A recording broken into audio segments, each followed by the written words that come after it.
유품정리사라는 직업은 미디어에서 조금 생소한 직업입니다.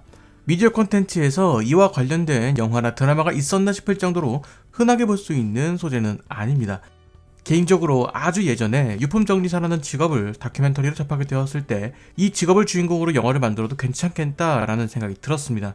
누군가의 죽음 뒤에 그 사람의 사연을 유품을 통해서 들여다본다는 것이 드라마나 영화로 풀어내기에는 충분히 흥미롭게 보일 여지가 있습니다.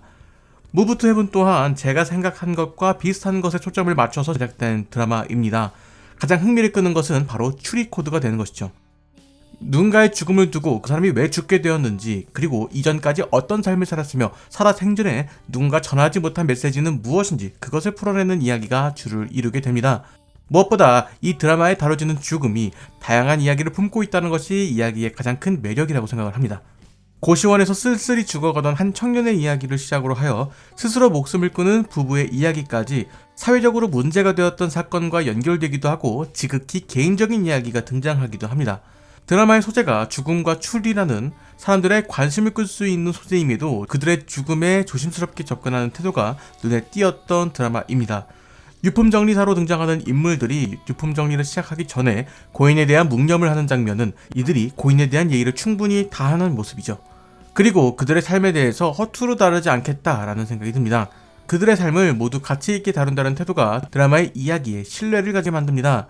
그렇기에 전체적으로 눈물이라는 코드가 있지만 감정적으로 풀어내기보다는 최대한 차분하게 풀어낸다는 생각이 듭니다. 이것은 주인공인 한그루의 캐릭터 설정이 돋보이는 부분이라 할 수 있을 겁니다.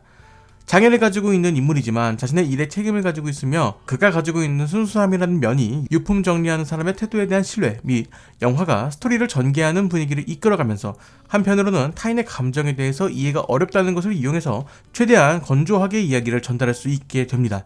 만약 이야기를 전달하는 인물이 감정적인 면이 돋보이는 인물이었다면 드라마가 가지고 있는 특유의 분위기가 느껴지지 않았을 것이라는 생각이 듭니다.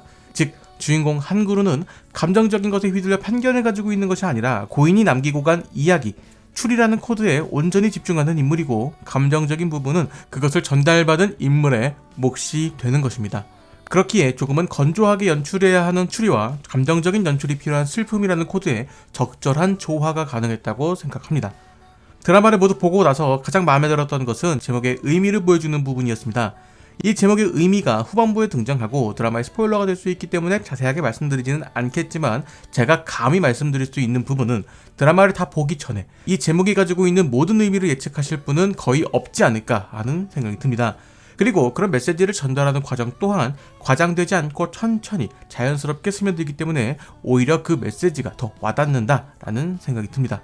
무브 투 헤븐이라는 단어를 생각을 해보면 유품을 정리하는 그들이 고인의 물건을 정리하면서 그들의 원한을 풀어준다라는 구도로 예상하실 것이라고 생각을 합니다. 물론 그런 내용도 담겨 있지만 그것 이상의 메시지를 잘 담았다고 생각을 합니다. 그리고 드라마의 주요 인물 대부분에게 해당되는 메시지이기도 해서 더더욱 와닿을 이야기라는 생각이 듭니다. 확실히 기존 TV 드라마와는 다른 색을 가지고 있는 드라마입니다. 일단 이렇게 잔잔하고 착한 드라마를 TV에서 자주 볼 수 있을까에 대한 의문과 담배, 칼을 비롯한 대부분의 표현의 모자이크가 없어서 조금 더 리얼함을 엿볼 수가 있었습니다. 개인적으로는 TV 드라마에서 모자이크를 하는 이유에 대해서는 어느 정도 납득을 하는 편이긴 하지만 몰입에 방해가 되는 것은 사실입니다. 그렇기에 넷플릭스 드라마가 더더욱 관심이 받는 것이라고 생각을 합니다. 전체적으로 만족하면서 봤던 드라마입니다. 분명 드라마를 보면서 눈물을 흘릴 여지는 있지만 이것이 엄청나게 처절하여 슬픈 그런 느낌은 아니라서 격한 감정이 들어서 슬픈 이야기를 안 보시는 분들이 보셔도 충분히 볼만한 내용이지 않을까라는 생각이 듭니다.